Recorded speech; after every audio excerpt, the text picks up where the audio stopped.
All right, everybody see it? Perfect. Yeah, sorry about that. Yes, we can all see it. Okay, good. All right, put it in the slideshow. Okay, so a little bit about us. Thanks, Holly, for the introduction. Jim, as we said, is the head of content. So Jim focuses very much here at Bozell on creating content for clients, whether that is an interview with clients, whether it is putting together a blog, a video, a podcast. Jim is kind of our jack of all trades of creating content for clients.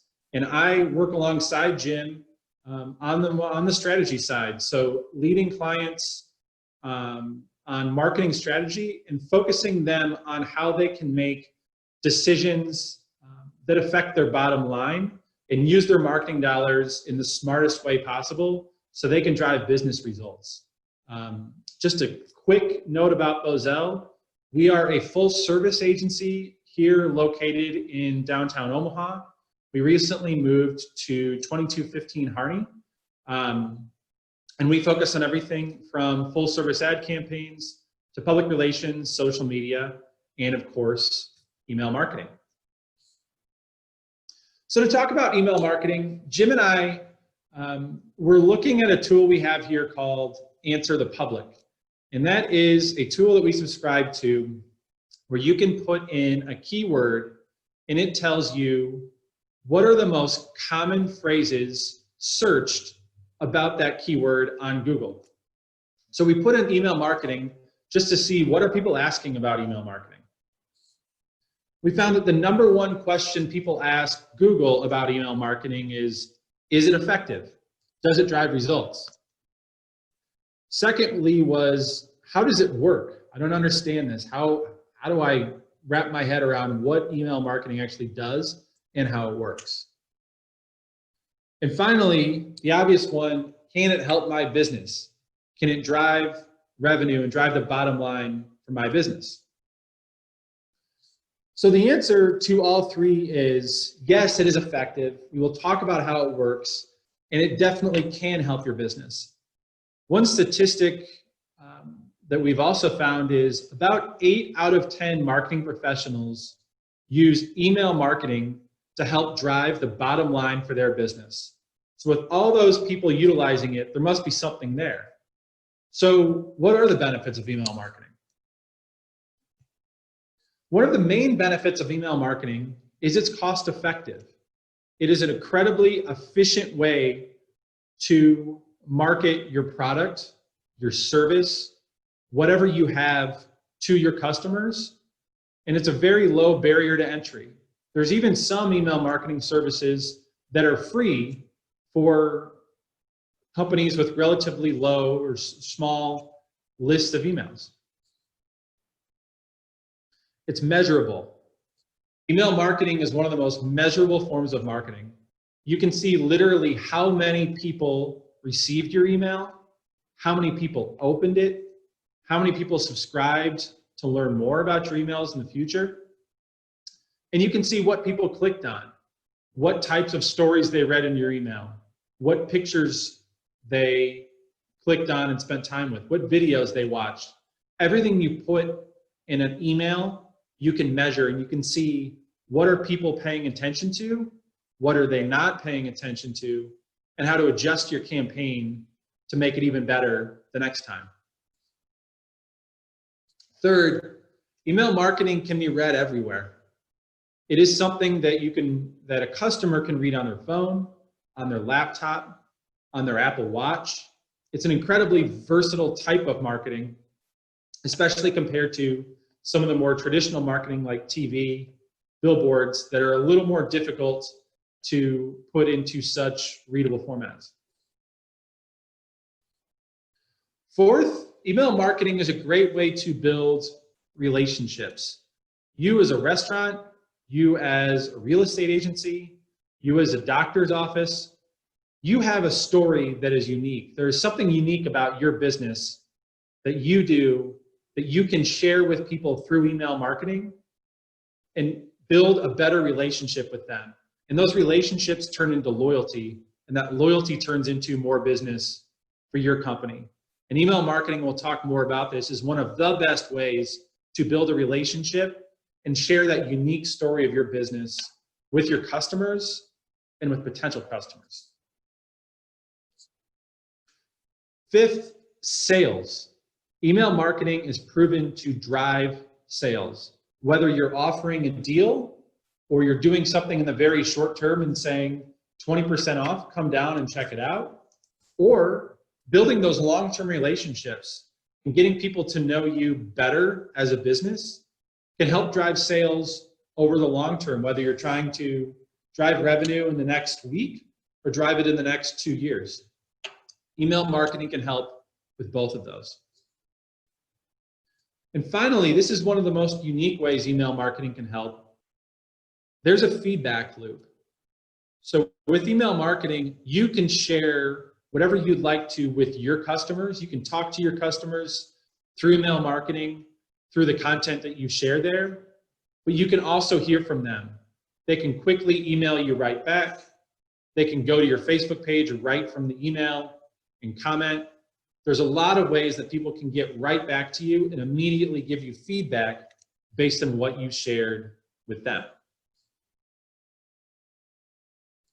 So to talk about what makes a good email marketing campaign, I'm going to kick it over to Jim and take us through several ways that email marketing can be very effective for your business and go through some specific examples that Jim and I have come across in our work at Bozell and before, and how we've helped clients create strong email marketing campaigns. So here's Jim. Hello, everyone. Hope you're having a good day. So what makes a good email campaign? When we sit down to put together an email for a client, we try to make sure that the emails have these three main components. The head is essentially establishing yourself, your business, as a thought leader, as an expert in your field. You're maybe talking about a new product, explaining a new product. Maybe you've got a unique offering, offering some kind of exclusive content that something they can only learn from you. And then there's the heart. The heart is all about emotion, making an emotional connection with the people who open your emails, whether that be laughing, crying, smiling. You just want them to remember that emotional connection because that builds loyalty. And then there's the hand, and the hand is all about taking an action, whether that be clicking to your website or to your social media, sharing that email with friends and family, liking it, and hopefully ultimately buying your services. So if you have those three main components in an email, you're usually in very good shape. And I can kind of get into more of these three components with some examples of some clients that we've worked with here at Bozell. So the head, again, the head is just, as you can see here, we've got the thinker. You're the thought leader. You're the expert in your field. Nobody does it better. And this is about offering the reader something that they might not have known before they open that email. You're teaching them something. You're showing them something. You're sharing some useful information with them. We have a client that sells honey. And so the head part of their emails, we like to show how you can use their product, which is honey, in ways you might not have thought of, whether that be using honey in an inventive recipe, from everything from teas to pizza to salads to barbecue sauces, all the unique ways that you can use honey in recipes. So we're offering them some information in that form. Maybe we're offering them some information on honey as alternative uses for honey. You can use honey to soothe sunburns. You can use honey on cuts. You can make shampoos, believe it or not, out of honey that make your hair very shiny. You can make lip balms out of honey, bubble baths, all these different ways to use honey that you might not have thought of just because it's such an amazing product and all the healing powers that honey has. we're sharing that information. We're establishing ourselves as an expert on honey, on all things honey. Maybe we're sharing some facts about bees, about hives, and how much a honeybee produces in its lifetime, how long bees live, all those kinds of different things that have to do with honey. We're sharing that knowledge and establishing ourselves as an expert. Maybe you are a restaurant or a bar. Say you're a restaurant, your business is a restaurant. Maybe you want to share a Q&A with your chef, who's obviously an expert at preparing food. And maybe that chef shares a story about how his grandmother taught him how to cook when he was a kid, and now he's teaching his kids how to cook. And it's another way to establish your chef as an expert, and that one kind of ties into the emotion, into the heart, and we'll get to that in a second. But maybe you are an insurance company, and maybe you're sharing your knowledge on life insurance. There's all different kinds of life insurance. Maybe you're explaining the difference between term life and whole life, and establishing yourself as an expert. Again, that head piece is all about being a thought leader. Maybe you're talking about insurance. Maybe you're talking about trends in the industry. Again, it's just about sharing your knowledge and setting yourself as an expert, telling that reader something they didn't know before they open that email. You're giving them a reason to open that email because they know if they open your email, they might learn something useful that they can use in their lives. So let's see that, and a lot of this in the head part leads to the heart.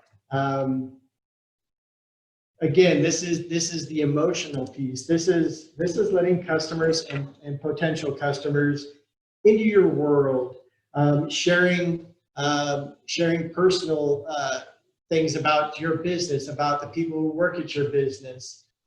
Just trying to make that emotional connection because as we all know, you create that emotional connection, that's going to lead to loyalty, and that loyalty is going to lead to more business for you and whatever services you might offer, whatever your business offers. An example that we've done work for an electric company, power company, and in one of the emails we talked about a story during a snowstorm in Nebraska. Some of the linemen from this company went out to a farmer. There were some down electrical lines on this farmer's land, and the linemen went out to repair those lines. And the snow was so heavy and so thick that one of the linemen got out in front of the truck and walked in front of the truck as they made their way through this field to the power lines, just because they knew that there were some calves that were out in the field, and they didn't want to, hurt them in any way or run over them. And by doing that, the farmer and that lineman came across some calves that were in that path, and the lineman actually helped carry these calves to safety so they could get the service truck in there and to repair those lines so that farmer could have electricity on his farm. It's a very emotional story, and it just, as a reader, as a customer who might read that, you come to appreciate that power company all the more, and because you've made an emotional connection, and now they're going to be even more loyal to you than they might have already been. Back to the honey company, a way that we deal with the heart there is telling the beekeeper story. We wanted to show that this honey company wasn't just pumping out millions of gallons of honey and it was this big factory, this big honey factory. We wanted to show that there were actual human beings. There were farmers, honey farmers, and families that were on the ground producing and collecting this honey for this company. And by going out, I toured around the country and interviewed a lot of these beekeepers, and I was able to tell their story. Why did they get into beekeeping? What's so exciting about being a beekeeper? Why do they keep doing it? What's it like? How is your family involved? A lot of these beekeepers were second, third, fourth generation families of beekeepers who had been collecting honey, for close to 100 years. And so being able to tell those stories created an emotional connection for the customers that these emails went to, and let them know that there's families behind the honey that they buy would support these beekeepers and their families. And if they weren't already, loyal to that brand before, they're going to be loyal to that brand now because of that emotional connection that you've made with them.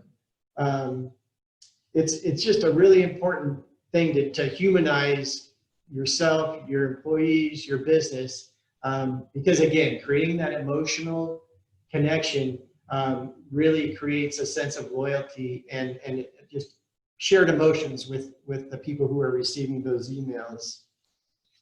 And then you get to the hand, and again, as you can see, Mike put together this deck. He's a Bob Seger fan, so I'll speak to this Bob Seger image you're seeing. So the hand is action. You're, as Bob would say, you're turning the page. You want the person who opened that email and made that emotional connection, that you shared that knowledge from the head, establish yourself as an expert.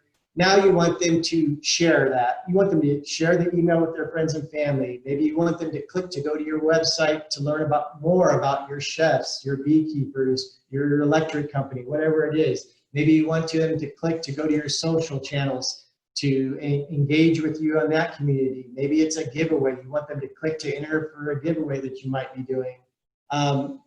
It all comes down to action. It all comes down to turning the page. And if you can get the person who opens that email to acknowledge you as, wow, this person really knows what they're talking about. They shared something that was really, I did not know that. That is cool. And then you tell them a story. It's like, wow, that's really interesting. Now the next time I go into that restaurant, I know that the person preparing my food learned about how to prepare food from his grandma. And that's really cool because my grandma taught me how to make food too. And now I'm going to go to this restaurant maybe even more than I already did. And you know what? This is such a cool story and I learned such a cool thing. I'm going to share that. I'm going to share that with my friends and families. I hope that they'll sign up for this email and they can start getting this cool information, these cool offers, these coupons, get in on these giveaways. And so if you can do all three of those within an email, I think you're going to be very successful with your email campaigns. Go Bob Seger. Any questions so far? We're happy to. Does anybody want Mike to sing Turn the Page? I do see a question in the Q&A. Jim, do you want to take this one here from Joseph Gitter? So the question is, I understand how email marketing can help with existing clients, but what about generating new clients? Do you have a suggestion for how to capture email addresses of potential clients and customers? Got a few thoughts, Jim? Yes, I do. Well, there's lots of ways you could do that. So if you have social, and doing a giveaway is, or a special offer, again, say you have a bar or restaurant, maybe it's a bar this time, and on your social page, you say, sign up for our email list and you're going to get a buy one, get one free, or sign up for our email list and you buy one appetizer, you get one free. Maybe if you're an insurance company and you want more life insurance customers, you say, sign up for our monthly newsletter and I'll send you this free ebook or a one pager on what you should know before you buy life insurance. I'll give you a free consultation. If you're offering them something, you'll be able to capture their emails that way. A lot of times if you do a giveaway, and it could be something, say you want to give away an iPad. So maybe you're giving away an iPad via your website, all your social channels. And in order to get in on the giveaway, you've got to sign up with your email. Now, you're going to get a lot of people signing up because everybody loves free stuff. And you may say you get 1,000 people sign up to enter to win that free iPad. Well, a lot of people are just signing up just to get that free iPad, but there's going to be, maybe 500 unsubscribe after the contest is over, but you've got 500 new emails. And if you're creating good content that has head, heart, and hand in it, then you might be able to convert that new email that person at the end of that email to a new customer. Trying to think of what else. I hope that answers the question. I think another way, I think I would sum up the way Jim is talking about as an incentive. So offering something to get people to sign up and give their email address. Another one can be as simple as running a Facebook ad that encourages folks to either like your Facebook page or sign up for your email. Sometimes just simply asking people, saying, hey, not even, the incentive can be pretty small, saying like, if you sign up for our email list and you're a Mexican restaurant downtown, free chips and salsa on Saturday night if you sign up for our email list and come in and show that you did. Things like that, and you can spread that through paid advertising. Something as small as even $50 in Facebook can generate several thousand impressions, which can reach thousands of people in the Omaha area to get an advertisement in front of them on Facebook to ask them to sign up for your list, and you'll give them a fairly nominal incentive, something that doesn't need to be super detailed, doesn't have to be a contest giving away $5,000. It can be as simple as a free drink or a free consultation or something very low hanging. And then finally, you can also there are different companies where you can buy email addresses. So you can say, I'm interested in buying email addresses of men between the ages of 25 and 50 living in the Omaha area. And you can purchase those. Rates range. They generally are cheaper the less specific you are about your person. But you certainly can. That's a way that a lot of companies will do that, and then find people that are pretty interested. If there's any other questions, we can go forward. Okay, take it away, Jim. Yeah. So we've talked about the head, heart, and the hand, and maybe it's worth noting a few other things to consider when you're putting together your emails. And one is certainly don't overwhelm. If you've got a list of emails, don't send them multiple emails each day by any means, and you probably shouldn't even send one a day. I would think that sending an email once a week or once a month is ideal for your audience. You just don't want to overwhelm them, and you don't want to encourage them to unsubscribe. You don't want them to think that you're spamming them with emails. And then knowing your audience. Does your audience, do they like trivia? Do they like the Q&As? Do they like the giveaways? Do they like the tips that you offer, the advice? And you'll know that by watching the numbers. When you sign up for a bulk email service, you're going to get some great analytics. How many people opened them? Who opened them? How many times did they open them? Where did they open them? What did they click on? And by knowing what they clicked on, then you're going to be like, well, they always click on these trivia. I'm going to include some trivia, or maybe even do more trivia just to get more engagement with our readers. But paying attention to those analytics is something you really want to do if you start sending out emails, because you can really start to tailor and craft your content around what's popular, and then you can test subject lines and A/B subject lines and determine what gets the most opens. And that kind of leads into, but don't lay a trap. Don't put in your subject line free with exclamation points and all capital letters. Open this email and your life will be changed. I mean, unless you can really change somebody's life with an email. I mean, if you can, by all means, put that in the subject line. But if you can't, then don't. I guess I would say under promise and over deliver would be the message there. Going for clickbait just is cheap, and people get mad. They'll unsubscribe. You just can't win with trying to create clickbait just to get more opens, because if you can't deliver, they're just going to get mad and unsubscribe. What do we want to get into next? We want to talk about how you get started, maybe. So if you haven't already started, I'm guessing a lot of you probably already have started collecting emails from your customers. And if you haven't, you certainly should start there. Start collecting customer emails, start building an email list.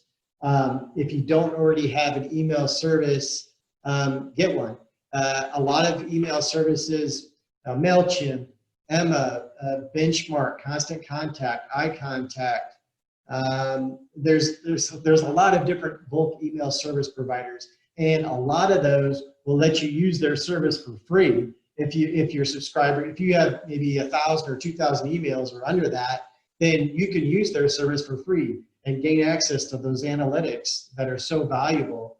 And they allow you to use their email builders. You can build the emails within these platforms and send out the emails. So if you don't have an email service, you want to get that too. And again, if you have a smaller email list, then you can use those services for free. And as you build that list, you'll start to have to pay, but it really is a very cost-effective way, even if you're paying $20 or $30 or $40 a month for that email service. As your email list grows, that's going to translate into more business for you. Easily email service providers pay for themselves. Trying to think. Well, we talked about building the email list, and Mike mentioned Facebook. That's a very inexpensive way to reach, and the idea that you can target that to where those ads go to.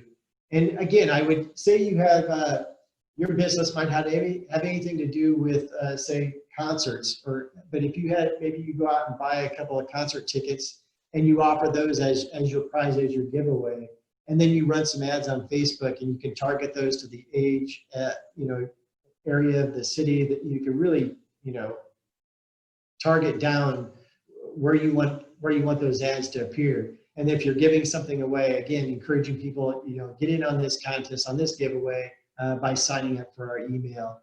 And like I said, you may lose some after that contest over, but you're going to have some that stick around. And if you can provide them with good content, then they're going to stay.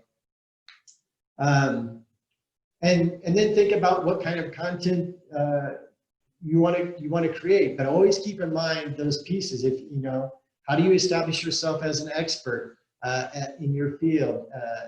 How do you create connect on an emotional level? And then always remember, there's got to be a call to action. Share this email, click to our website for more information, click to our social channels for more information, that kind of thing. And back to the emotion part, I really think sharing your employees' stories, their hobbies, what they do on the weekends, simple stuff like that might just seem trivial, but offering that insight and connecting, sharing that with a potential customer or current customer really is a great way to connect with them and create a strong sense of loyalty to your brand, to your company, to your business, to whatever service you provide. I really, pay attention to that, creating that emotional connection. I don't know, Mike, do you have anything to add to that? No, I think it all boils down to value. You want to give, you got to keep in mind that just like you, most people delete their emails and don't even read them. That's just a fact no matter what, and that will always be there. However, you do see between 25 to 30% of people will open your email. And that can even be higher as you grow in credibility and people tend to like your emails even more. So it can still be a lot of people reading your emails, but know that you've got to give them enough value so when they do click on it, they have an expectation of, this is going to be interesting. So often, some of the most successful emails we do for clients have very little to do with the basic product that they sell. For example, with the honey company we work with, and I think this translates to a lot of different businesses, they're selling honey, but much of what we've shared in our emails is about the beekeepers and the stories of how the beekeepers started their beehives, how they funded them, and how they run them. They generally are family businesses. There's a lot of interesting content, interesting stories there that really don't have anything to do with honey. It's about the beekeeper themselves, the actual person behind it. And I think that translates to whether you're a restaurant or a professional services group downtown, or you're in the entertainment industry. There are stories behind your business, and there are people at your business that have amazing backgrounds that the Omaha World Herald might not do a profile on, you know, one of the cooks in your kitchen, but you can do that. And you can say, you know what, there we have a fantastic story here. This person has overcome the odds, and they've done X, Y, and Z. It's amazing. You need to hear about it. That can be an incredibly effective email that gets people to actually share that email and share that story with other people and grow the reputation of your business without even talking about, you know, your food or the drinks that you serve. Those oftentimes can be secondary because the value you're giving customers is something so much more interesting, basically, than even, you know, the product that you typically actually sell. So it really just boils down to value. And if you're thinking of it as, am I giving them some type of value? Am I doing something that they're going to want to read and share? Then you're probably succeeding. And from our standpoint, the head, the heart, and the hand, that philosophy has helped us and helped a lot of clients stay on track and make sure that our emails and our messaging hitting the points that consumers and people generally are interested in reading more about. So if you can do that, I think you are going to be successful. Any questions?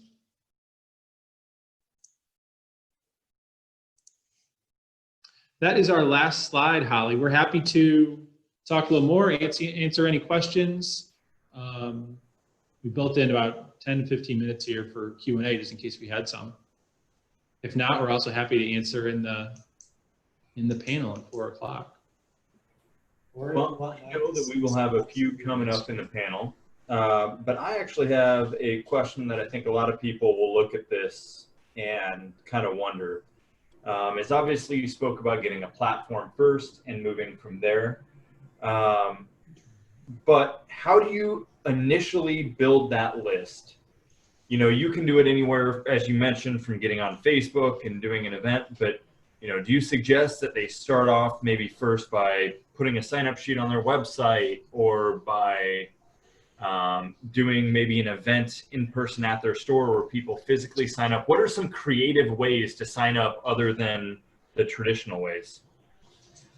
Yeah, there's no right answer, but there's no one right answer, but there's a lot of good answers to that, Brian.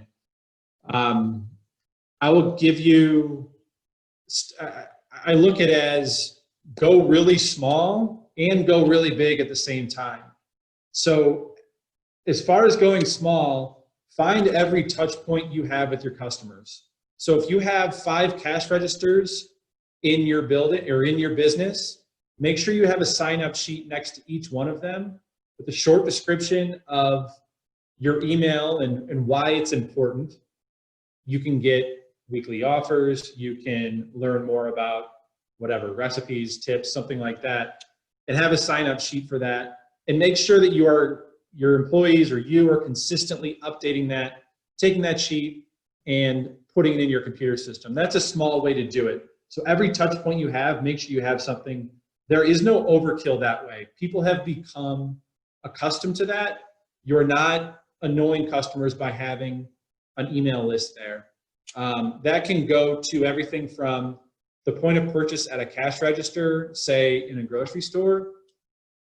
It can go to the ticket, when you leave a ticket to somebody at the table and they have their bill, you can say, sign up, join our email list. Many places do that, but there's also a lot that don't. I think that's an easy step that people often miss, because generally customers are in a good mood. They've had a good experience with you. They're willing to sign up at that point after they've done a purchase with you. And the going big part is, a lot of times the most successful things we see are contests. So if you have, whether it's, I'll use Walner's grocery store as an example. Around the holiday season, I don't know if Walner's does this, but I think if I worked there, I'd suggest it. They have an incredible meat department. Why don't they do a contest and say, sign up for our email list and you'll be entered to win $500 worth of steak and meat from the Walner's butcher shop this Christmas season. So something that you as a business is not a huge expense. It's $500 a meet. It is an expense, but it's not, you have to judge what's not too major for you. But for that customer, for just signing up for an email, you're going to get something that's a pretty good deal. And as people sign up for email lists, let's say that contest, that might get you 1,000 email addresses in 2 weeks. Those 1,000 email addresses might take you 3 months to get if you're just having the list of emails at the cash register. So it's a great way to get a lot at once. And while people will unsubscribe eventually, not as many will unsubscribe as you think. Generally, when people sign up for an email, they don't immediately unsubscribe. They're not as clean as that. They will, if you're offering them something of interest to them, and something that, as you get better at creating your emails, looking at the analytics and seeing what people like to click on, what they don't like, you can craft your emails even better to get people to be interested and show them something of value. So you're keeping your email list pretty strong. But I would suggest, as you're a restaurant, entertainment venue, having some type of big email generation thing, whether that is a contest or, let's say, a donation drive where you're accepting codes for the Open Door mission. It's bring a code, sign up for our email list, and drop a code off at our offices, and you'll be entered to win a free dinner for 2 at our restaurant. So you can add some type of kind of goodwill into that, so it doesn't always seem like just a contest. That's another way to do that.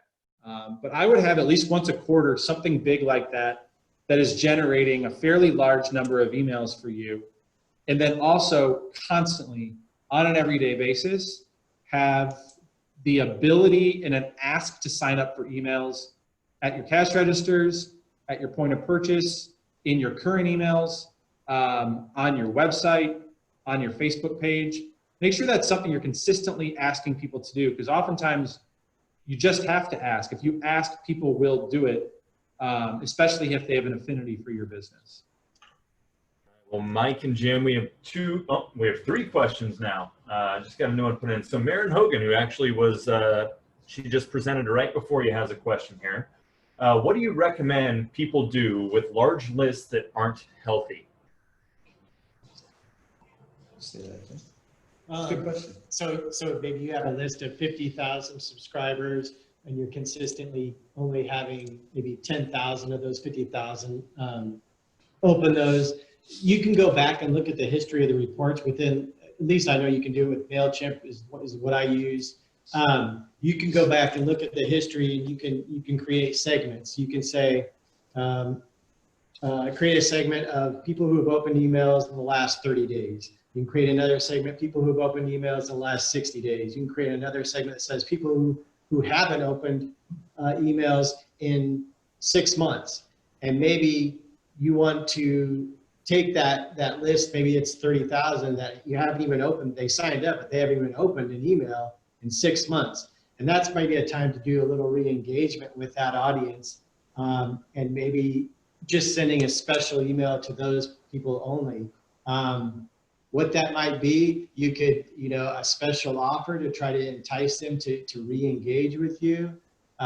Maybe it's just a different style of email than you have been sending out. Maybe it's a totally different kind of style of subject line that you have been sending out. But you can segment those audiences, and it's probably, maybe you don't send to them as often. Maybe you start sending to, instead of, if you're sending once a week, maybe you start sending to them only once a month. Give them a little break. Maybe you wait a couple months and then re-engage with them, and see if that might spur them to open emails. If they're getting them every week, maybe they're just scrolling past them and ignoring them. That maybe if you stop communicating, they might miss you and click that next time that they get one. And ultimately, if they stop opening, you may as well just take them off your list permanently. if you've got that big of a list, because it's not doing you any good. You're paying more for your bulk email service because those tiers go up as you add more subscribers. You're paying more, so you can take them out, and then once you do, your percentages of opens and clicks are going to go up. So say you're only getting 10,000 opens on 50,000 emails. Well, if you're only sending maybe to 20,000, you went from maybe a 20% open rate to 50% because you've got half of those people opening each week, and then your click percentage is going to go up too, if that's something that you're concerned with. I hope that answered the question. I believe it did. And to add one thing to that, when you have a lower open rate, when you have more getting sent to spam and things to that, there's actually, you gain a reputation as an email sender. And so your reputation can actually be hindered, and you can actually be thrown in more spam folders if you're sending it to people who don't open, who click spam, who don't engage with it. You can actually be hindered through MailChimp and Constant Contact and things like that when sending out those emails. So absolutely, yep, that is fantastic advice to make sure you're always cleaning your list. All right, we have another one here, and I'm going to have you interpret this how you'd like. All it says is attachments to email, and then 3 question marks.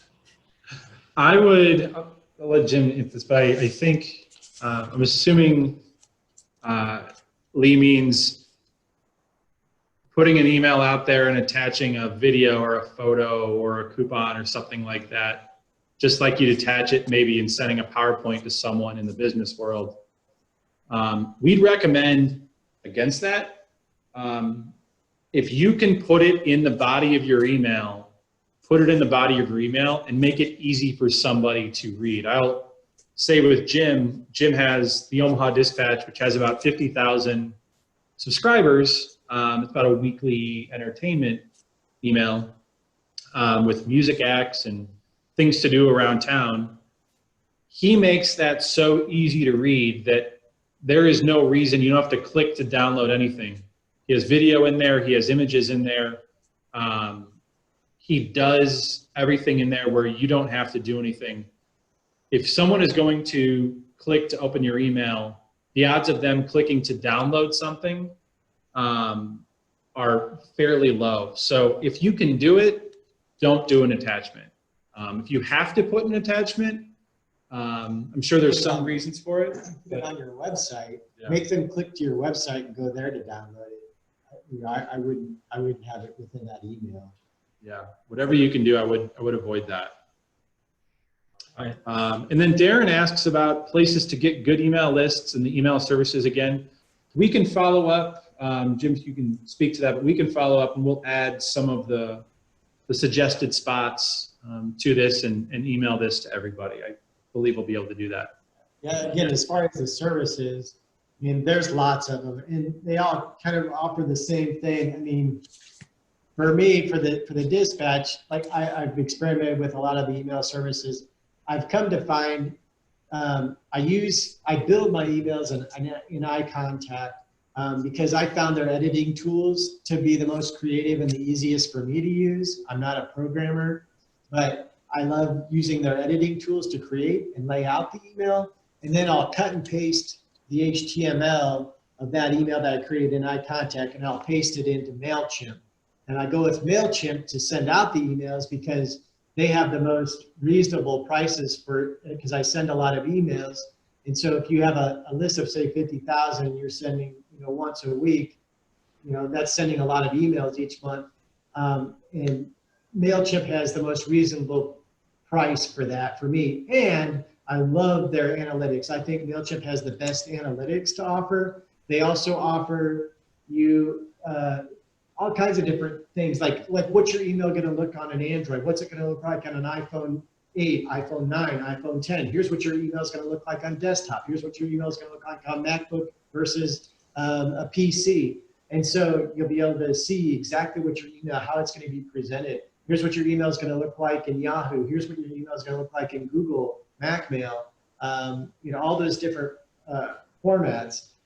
So I really like MailChimp, but again, there's eye contact, there's MailChimp. I've tried Benchmark. I thought that was okay. Emma is another one. Constant Contact is a very popular format.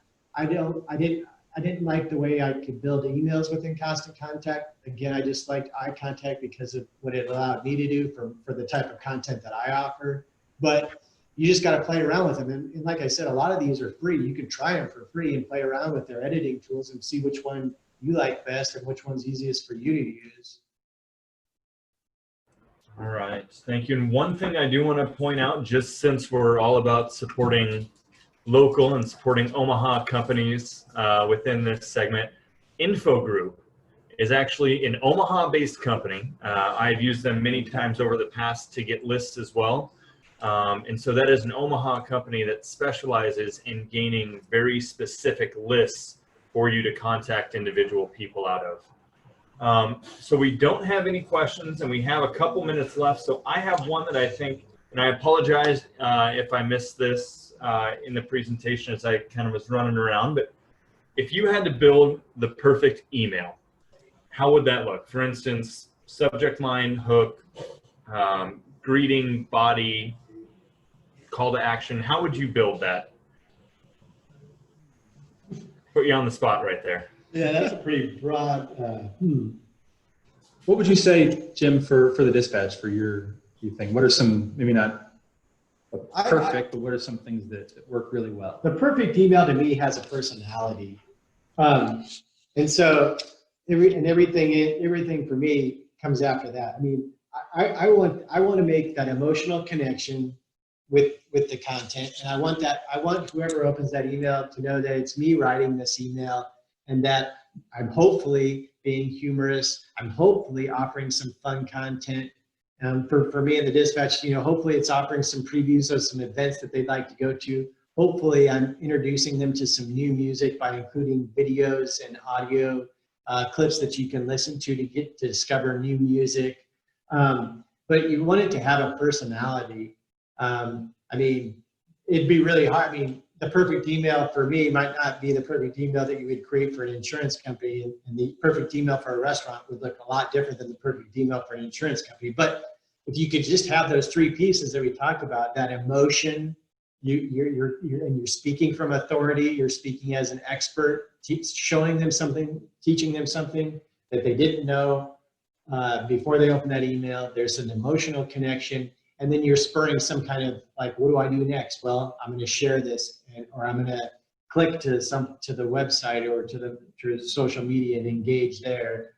But I would really encourage you to have the emotional piece and that personality piece for whatever your business is. If you can create a personality, people are going to connect with you, and you want people to connect with you because that really is going to create a sense of loyalty and to whatever service product you offer. Yeah, that's. Did I skirt that question okay? No, honestly, I was about to say that's about the perfect answer to that question. Make sure it's interesting, make sure it's related to the brand or the company or the voice that you're writing from. That was absolutely a fantastic answer. So I want to thank you both very much for getting on and presenting this. I know everybody was kind of contacted last minute as with this developing COVID thing.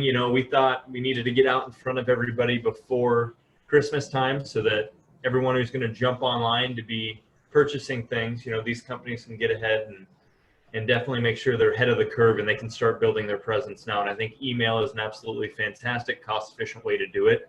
Gain an audience